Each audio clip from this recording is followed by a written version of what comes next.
If you're struggling to reach your goals, you need to hear this.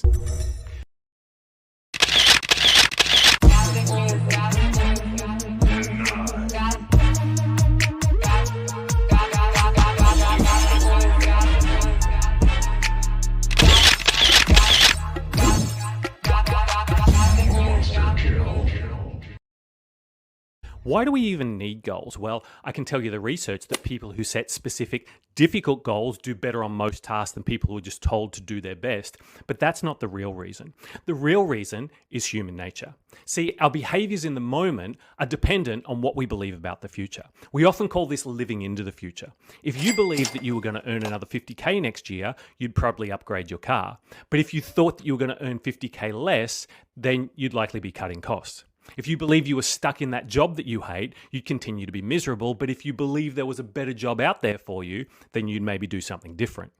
Now, most people make one of two mistakes. Either they don't think about the future, so they keep doing the same things, or they live into someone else's future, a narrative that someone else has created that they now believe is their own.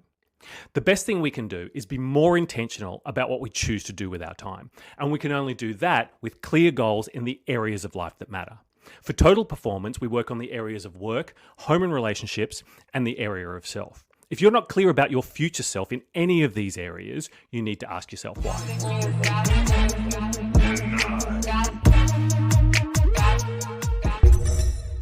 Long-term goals are great, but they don't motivate us as much as you might think. And the reason is there's just no urgency.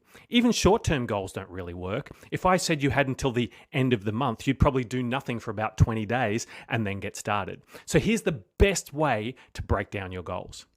That long-term goal is still important. We call it your someday goal, and it provides direction. It's a big, overwhelming goal way off in the future. You can be more specific about timeframes if you want, but you don't really need to.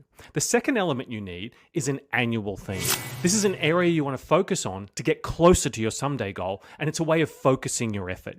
If your someday goal was to build wealth, then your annual theme might be about building your investments, or maybe it's even about cutting spending. Focus in on something that needs your attention and stick with that for a year.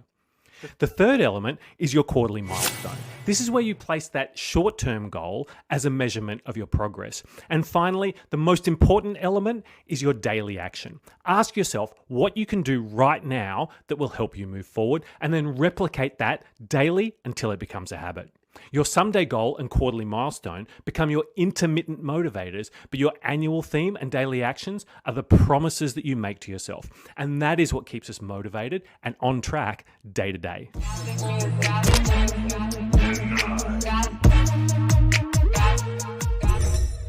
Elite goal setting is not all about gold medals and world records. It's about process, and here's how it works.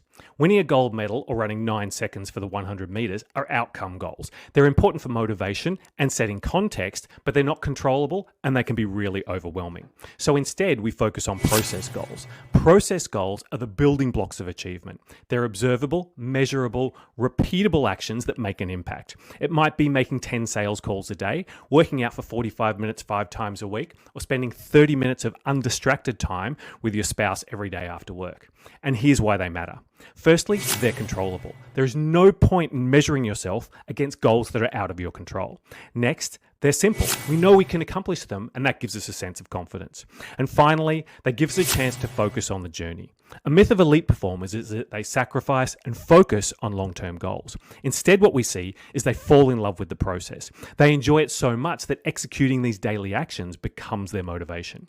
Our performance in the future is a result of our behaviors right now. Great processes set us up for great results.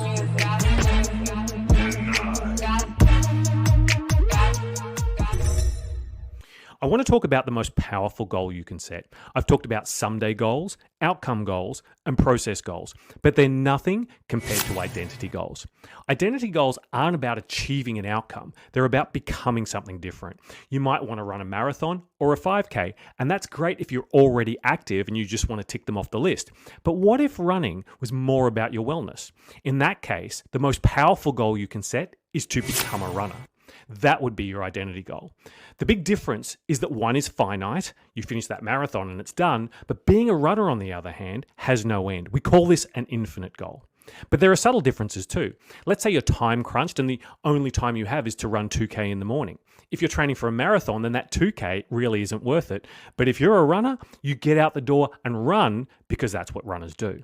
Other examples might be to become a person who prioritizes their health, an empathetic leader, or maybe a good investor. This sort of goal changes who you are. It's transformative. It takes the priority away from achieving the goal and switches it to becoming the sort of person who achieves the goal.